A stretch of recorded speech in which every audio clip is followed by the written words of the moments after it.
I would love to say a little bit also about what Active just dropped today, because it's pretty fresh and Oh yeah, yeah. just Let's get released into your product launch. Yeah. until tomorrow.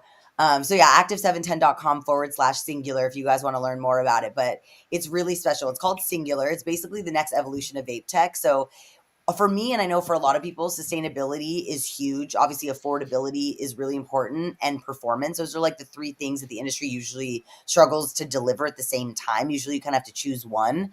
So, Active wanted to build something that works for every type of extract and every kind of brand, whether they're an MSO or SSO, or they're just one small market. So the whole vape world has been stuck in these closed systems, like these closed pod systems that trap the brands and consumers into these one systems. Yeah. Everyone who's ever had one knows you have like, you open up your drawer and you have a bunch of batteries and things, and none of them work. None of them are interchangeable. So you end up Right. tossing perfectly good batteries. You're paying more, getting less freedom from it. So Singular basically flipped that model because it's open, it's reusable, it's modular, and it's future proof. So you can even use it with like your old 510 carts as well. It has an Oh, adapter. cool. So it's really Nice. built to serve the whole industry and not just one company's ecosystem. So this like interchangeable engines. They have like a ceramic one, a postless one, a stainless one for different extract types. One's for a distillate, one's for more like your bougie rosins. Anything from like a 0.5 ml pod to a 5 ml. So in theory, it could be used in the hemp space as well, depending on the market or the formulation. So yeah, you could pop your 510 carts in. It's bridging the old school and the new tech together. Less waste, more options, and I believe it's a smoother hit, which is why I really like it. So consumers have always wanted to save money, reduce waste, and still get a premium experience, because a lot of times they're just like pissed and they return things.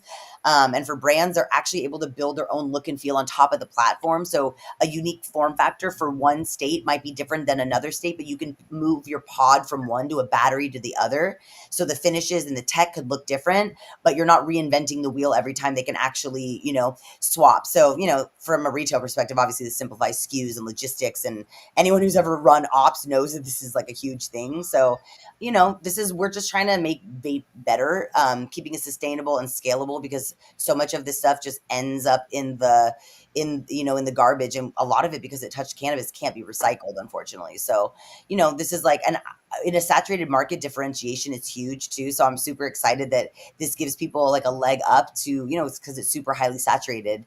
So having one platform is really important. So the two big partners that they launched with are Verano and Trulieve. They're the biggest operators in the country, obviously. We've already hit 1,000 dispensaries right out the gate, so, and expanding nationwide in 2026. And there's like, they created Dope as Yola. I don't know if you guys follow him, but they just commented that it was like the best produced vape ad that they ever seen. They made like a movie style trailer at the active710.com/singular. If you guys get a chance to watch it, it's pretty funny. It's kind of a nod to like the ripoff game, like people spying and trying to like get ahead of it, because everyone in the vape space, everyone's always like kind of like, what are you working on? What are you doing? So it's kind of a nod, like if you're in the space, if you know, but the reason I love Active, and I've worked for a bunch of different vape brands, is they actually come from cannabis. Like Alex and Michael and the team, they come from growing and breeding. They didn't come from manufacturing, so they control the whole process from R&D here in the States to manufacturing overseas. And when I was testing for cannabis cups, I would say 90% of the rosin was in their hardware. Almost every single one that won the California State Fair or the cannabis cups are actually in their hardware. So they're working with over 400 brands globally, because they're also in Europe as well. And it's really all about the flavor. Like they actually smoke, they actually consume. We're hoping that, what I hope from this launch is to prove that you don't have to choose between sustainability and performance. You can actually have both, and it's giving the people choice again. And that's what cannabis culture has kind of always been about, and how it should continue to be. So I'm really excited to help them launch it, because I've been waiting for this kind of technology my entire career. And honestly, it's really powerful. Well, if anybody's interested in one of these devices and you go to their website, put that in your cart, and you enter the Weedcast, you will not get a discount.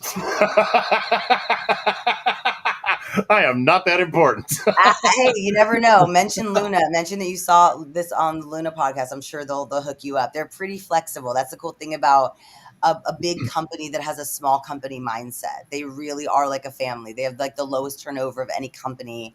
They have their company retreats at Camp Navarro up in the Mendocino Redwoods, where we have Meadowlands. Like, They are just the nicest people. Actually, Alex Kwan, the founder, and I were friends before either of us were even in the vape space. If any of you guys were around for uh, what was it called? Weed Club 420. It was the 420 Pitch Club at the old Twitter building in downtown San Francisco with Evan Horowitz. And you had 4 minutes and 20 seconds to pitch your idea. And Alex and I were on the panel, the judges panel. So he and I, that's when he was like just working on, I think he was just like cultivation and a grow. And I was working with, I believe, Jetty at the time.